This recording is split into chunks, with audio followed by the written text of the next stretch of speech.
Hello everyone and welcome to my channel. Today we're going to be painting up the Swampcalla Shaman and Pot Grot, continuing on with my Dominion box set. Now before we really begin, I will point out that this is probably one of the worst models I've ever had to assemble in the history of assembling, because his chest, sides, and back are all 4 different pieces, and the instruction manual, the pictures that they show are so terrible you can't actually find out which pegs you actually have to put them in.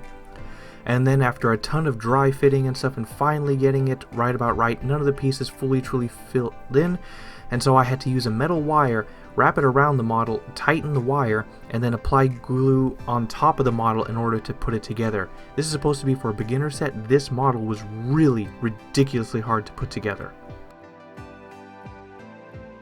So despite my best efforts, there are giant cracks on the model. So with milliput instead of green putty, because I find milliput is much softer and easier to move around, and I can sand it with water basically. I'm going to use this and I'm going to fill in all the cracks. And so after I fill in pretty much everything or wherever there's any folders or giant creases, I then take a paintbrush with just water, just an old brush, doesn't matter, and I basically just scrub it, sand it smooth, and I remove all the excess and so that it's flat.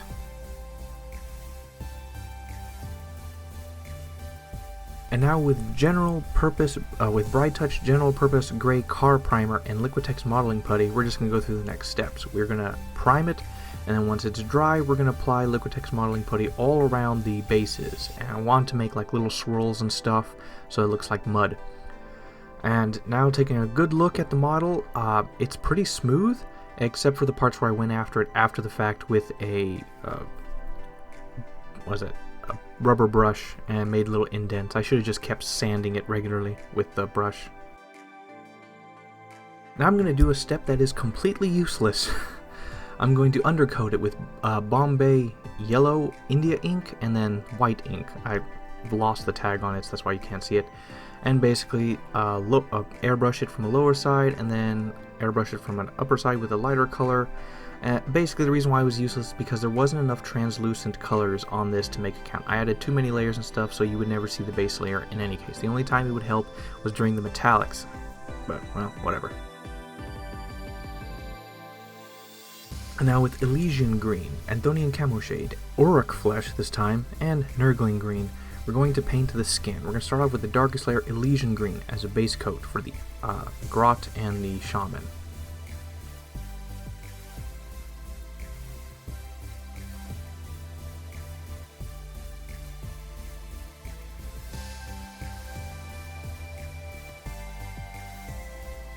And then we're going to take Anthonian Camo Shade. And one thing I forgot to show was Lamian Medium. Lamian Medium is pretty much used all the time, constantly. However, I will say though, I did kind of a 2-to-1 with Anthonian Camo Shade. I should have done 1-to-1 with Anthonian Camo Shade and Lamian Medium, because it was just too dark and too much of a contrast, which kinda showed up later.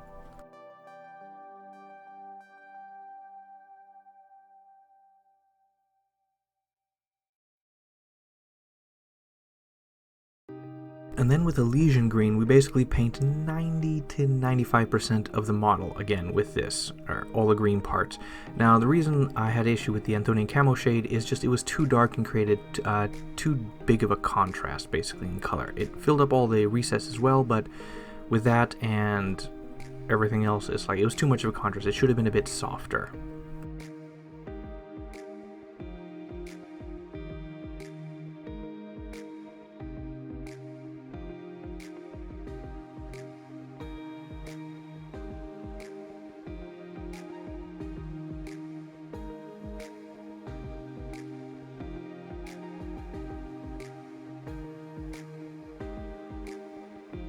And now with Auroch Green, the actual Orc color recommended by GW, I paint, it depends, 80 to 85% of the model, maybe 75% in some cases. We paint all the edges, the highlighted raised areas, the open planes, stuff that is more raised. This is the last coat of paint we'll be applying onto the feet themselves, I believe.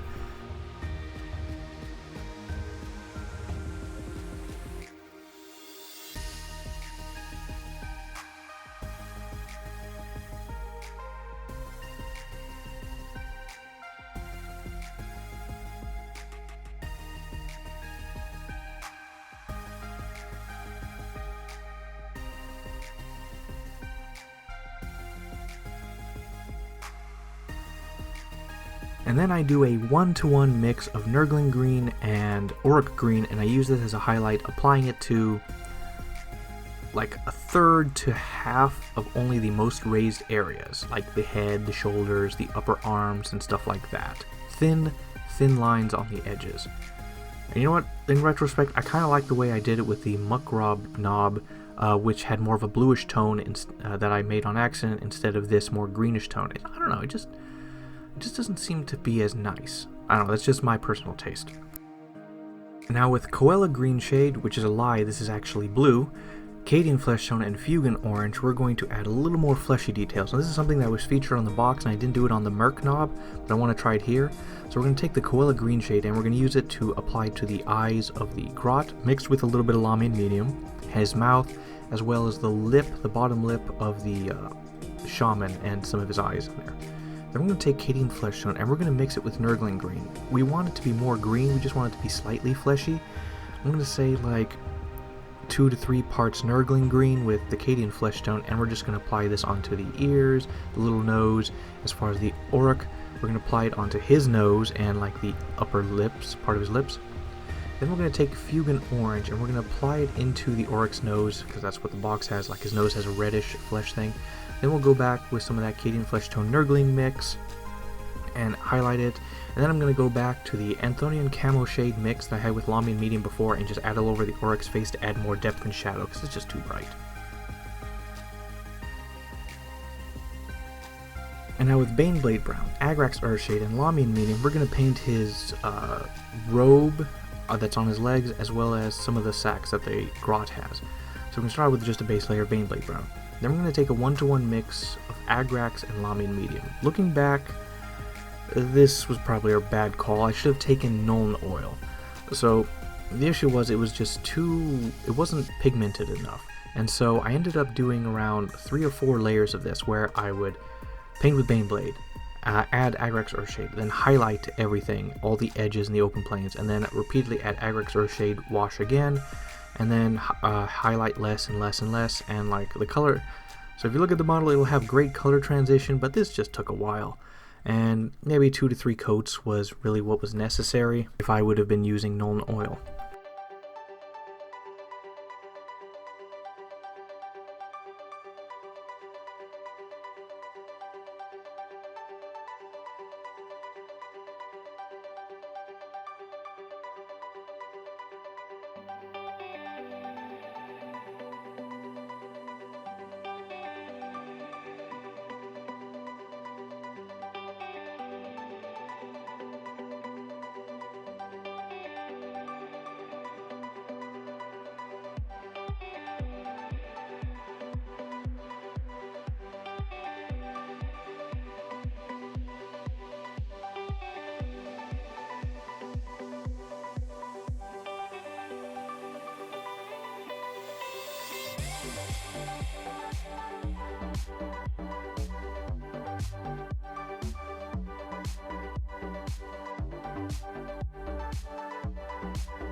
And now, rapidly learning from my mistakes and not in hindsight, with Thondia Brown, Nuln Oil, and Lamian Medium, we're going to paint these. It's like these thick leather pieces that are covering his legs on the sides, sort of like armor plates. I'm going to apply just a layer of Thondia Brown and a 1-to-1 of Nuln and Lamian Medium. We'll apply over, and then we will clean it up with the highlights and edges with Thondia Brown. Just something quick and simple, easy.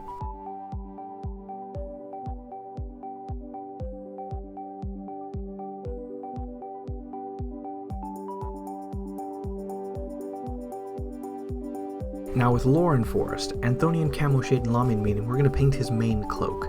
Now, I'll start off with a base layer of Lauren Forest all over, and then I did a mix of 1-to-1 Anthonian Camo Shade and Lamian Medium. Looking back, that was a mistake. I should have done 2 to 3 parts Anthonian and 1 part Lamian. So what basically happened is, I applied Lauren Forest, applied the shade, then I highlighted all the edges of the cloak and the raised areas, Then I applied it again, and then I did a light highlighting on the most edges, but the Anthonian Camo shade was too diluted too much, so that I'd have to apply a bunch of layers, but the picture on the box was it rapidly went to a very dark green quickly with some smooth transition to some bright highlights.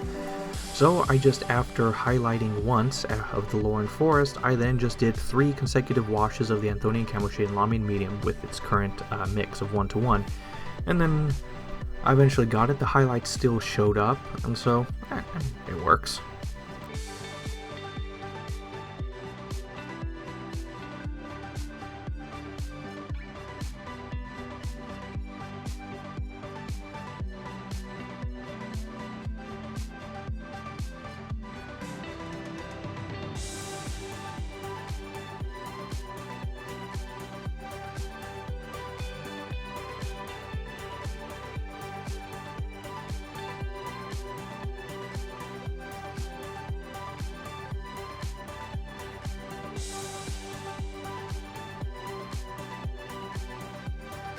Now with Dark Reaper and Dawnstone, I'm going to do all the stitches, yeah, that's what they're called, stitches, on his leather and all that stuff. We're going to start off with Dark Reaper as the base, and then we're going to highlight them with Dawnstone. Simple, easy, done.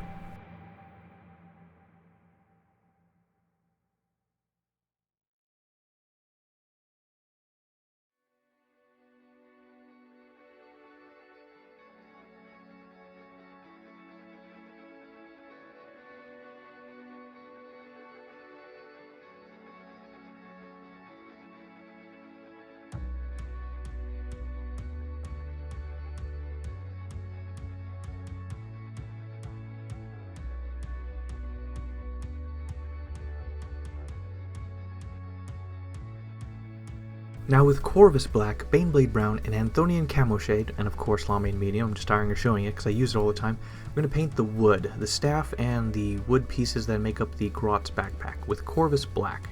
Then we're going to take Baneblade Brown, water down a bit, and with our finest brush, we're just going to paint straight lines. This is a lot easier on the staff because they make it obvious. But no worries, if you have an issue with it, you can go back with some Corvus Black and draw straight lines to fix that. Then once that's done, I just apply a simple layer of 1:1 Anthonian and Lamy Medium all over the wood to give it a greenish hue in it. And I do go back and with Corvus Black and I straighten out some of the lines of the Baneblade Brown, and it looks fine. It won't detract from the model, and it's competent enough.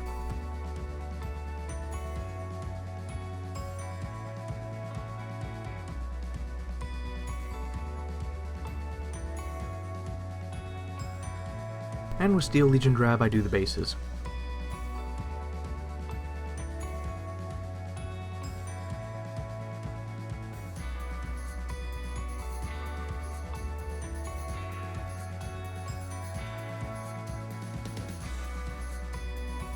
With Ulthuan Grey, Corn Red, Mephiston Red, Evil Sun Scarlet, and Troll Slayer Orange, we will now paint, how did I describe it? The stuff that's in the pot, the plate, and the Oryx bottles. We're going to start with Ulthuan Grey as sort of a flat base color, just to make sure everything's smooth. Then we'll apply Corn Red all over. As far as the stuff he is pouring, we're going to go halfway with that. And then with Mephiston Red, we're going to highlight, cover 90 to 95% of everything in the Corn Red, including the bottles. Then with Evil Sun Scarlet, we're going to paint highlight like 70 to 80% on the fog and pot, as well as the bottles. We're going to paint the upper halves. We're not going to paint the very bottoms of the bottle. We're going to paint the parts that are physically up. And then finally with Troll Slayer Orange Water Down, we're just going to use this to apply it like just little taps here or there onto the bottle to show a point of light, and on some of the most raised areas of the pot and the whatever it is he's pouring out.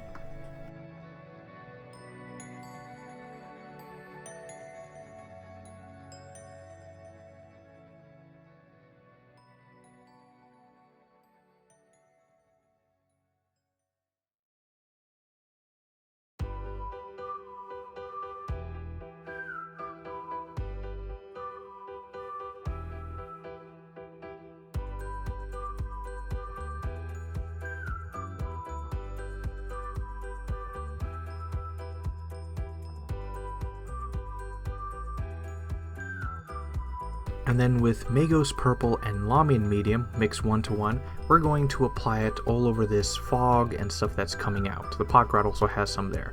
And so basically we're going to apply it all over the white part, the Ulthuan Grey, and as well as the mixing a little bit into the red.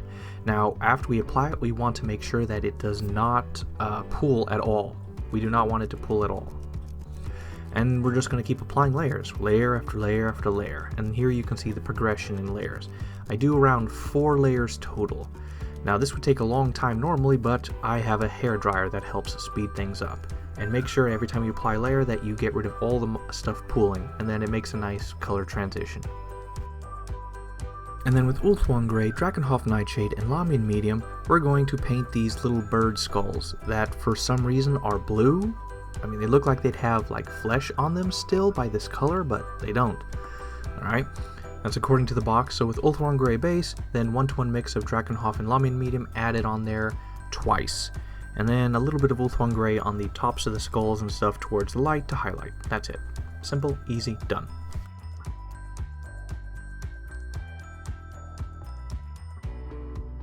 Alright, with Doombull Brown, Skeleton Horde Contrast, and Lamian Medium, we are going to paint some more of these sacks that the Grot is carrying. These ones will be a darker brown. We're just going to do a simple Doombull Brown, and then a 1-to-1 mix of Skeleton Horde and Lamian Medium over it, and then we're going to highlight all the raised areas, edges, and folds of the sacks with this. Easy, simple, done.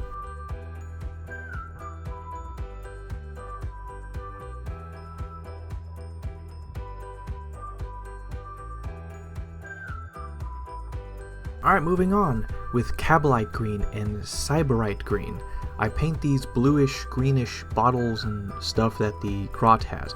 Start off with Cabalite Green on them. Then we're going to do a 1-to-1 of Cabalite and Cyberite Green, highlighting the raised areas and the edges, depending on the bottle. And then with 2-to-1 Cyberite and 1 part Cabalite, we will then highlight the most raised areas and edges. And then with a little bit of pure Cyberite, we'll apply it like little dots here and there on the most raised areas of the bottles and edges just to show a point of light.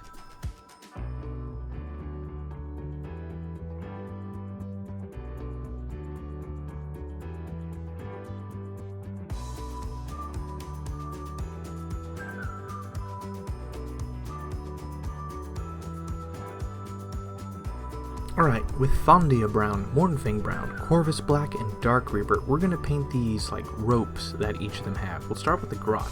The Grot one is brown, so we're going to start with Thondia Brown as a dark base, and then we're just going to highlight the lines of this. This rope is made out of very thick strands, and that's it. Simple, easy, done. Now the Shaman has some rope around his neck for a medal or something. We're going to start off with Corvus Black there, and then we're just going to highlight it with simple Dark Reaper. That's it. Simple.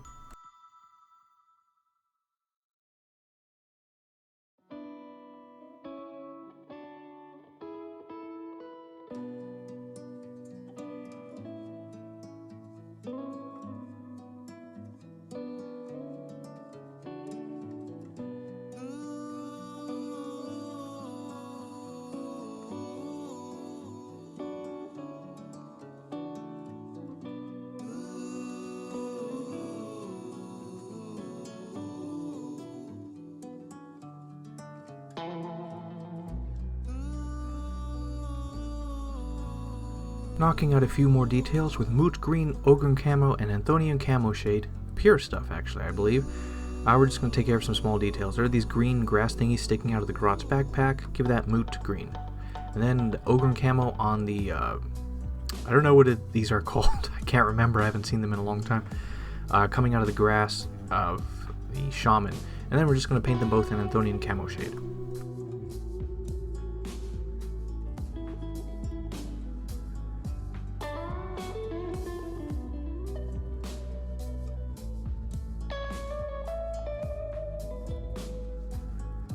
And now with Baneblade Brown and Dawnstone, we're going to paint the stone archway thing that the Shaman is standing on. So we're going to start with the base layer of Baneblade Brown, then 1-to-1 with Dawnstone and Baneblade on its most raised areas and pronounced areas. Only the deepest, darkest recesses will still have pure Baneblade, and then we will use pure Dawnstone on all the edging.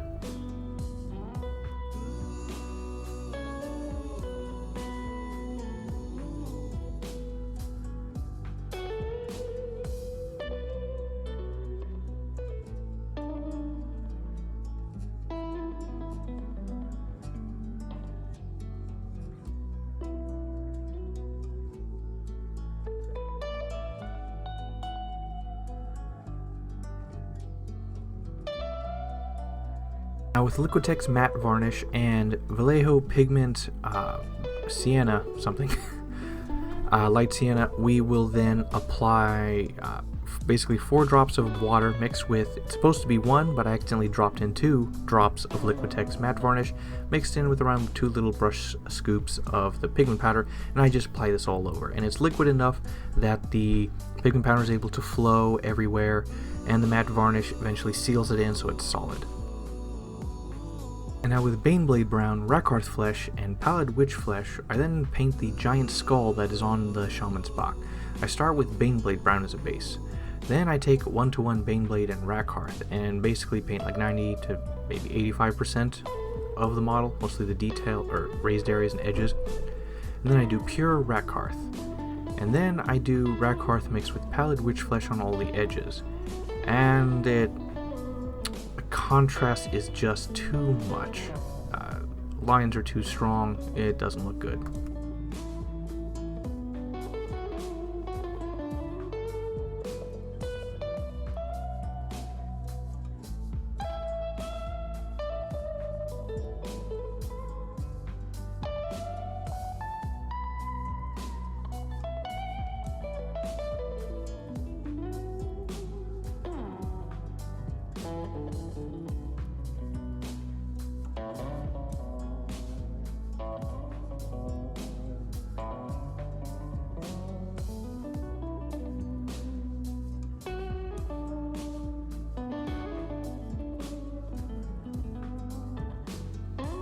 Now with a 1-to-1 mix of Skeleton Horde Contrast and Lamian Medium, we will then begin just fixing the skull. I do a basic layer of this, and then I re-highlight with Pallid Witch Flesh, and then I apply another coat of this, and then I was zealous and I don't show it, but I highlight it another time with Pallid Witch Flesh after 2 coats of Skeleton Horde.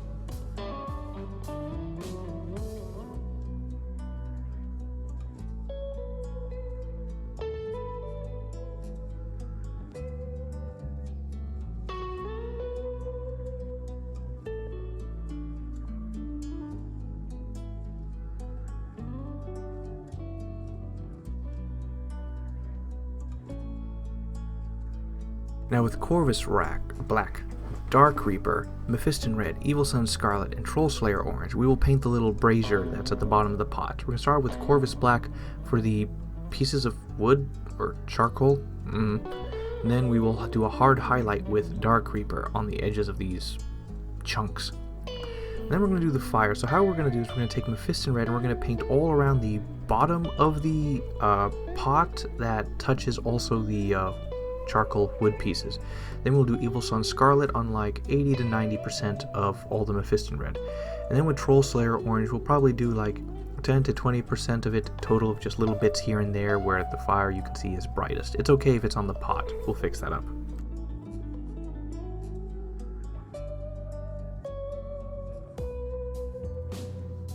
Alright, all of the non-metallics are finished, so that with AK Interactive Ultra Matte Varnish, we're just going to airbrush it all over and seal everything in. And now with Brass Scorpion, Skeleton Horde Contrast, and Retributor Armor with Lamian Medium, of course, we're going to paint all the brass tokens and symbols on there. So basically what we're going to do is, we're going to start with Brass Scorpion, all over the brass, his jewelry, and the staff of his. Then we're going to do a 1-to-1 mix of Skeleton Horde and Lamian Medium. With Lamian Medium mixed in, the metallic shine will still show through mostly. Then we'll go back with Brass Scorpion and re-highlight everything. Then we will do 1-to-1 mix of Brass Scorpion and Retributor Armor and just apply this as a highlight on all the areas and edges, and then you can do a final highlight with Retributor Armor on the most raised areas and prominent places.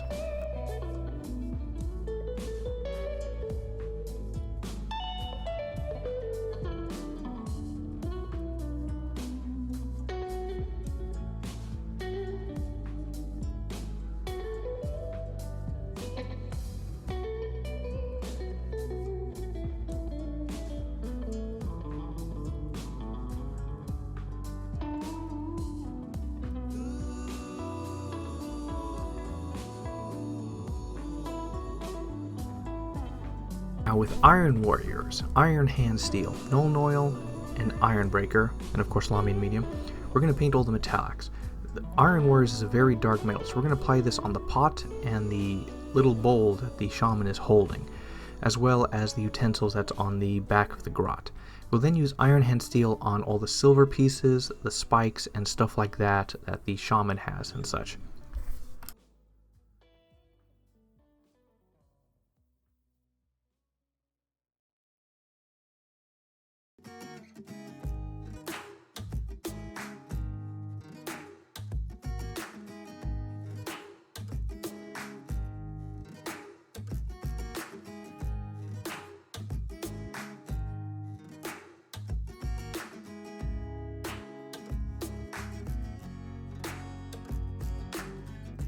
And once all the metals are done, I then take a 1-to-1 mix of Null Oil and Lamy and Medium, and I apply it on all the silver metallics, from the Iron Hands to the Iron Warriors metals.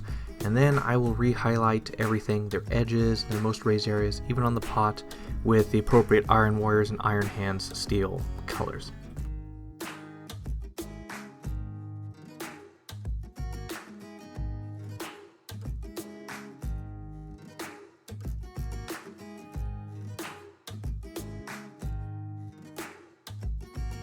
Alright, trying something, and if this doesn't work, I'm throwing away all the Runefang steel. So with Blood Angels Red, Runefang steel from Air, the Air version of Runefang steel, and Lamy and Medium mix, and we're going to make another mix. I'm going to add a bit of Runefang steel, I'm going to add Blood Angels Red until it's a deep red, and then a bit of Lamy and Medium to help it flow, and then we're going to apply it onto the red armor plate thingy that is on his chest, and it kind of works.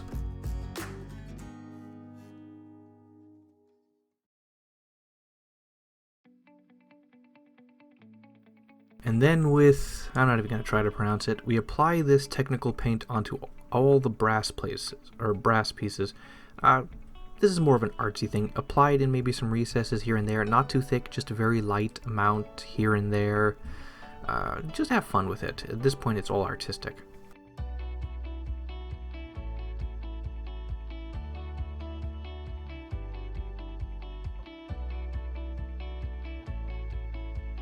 And done. After basing the edges of the models with your color of choice, in my case Mournfang Brown, it is done.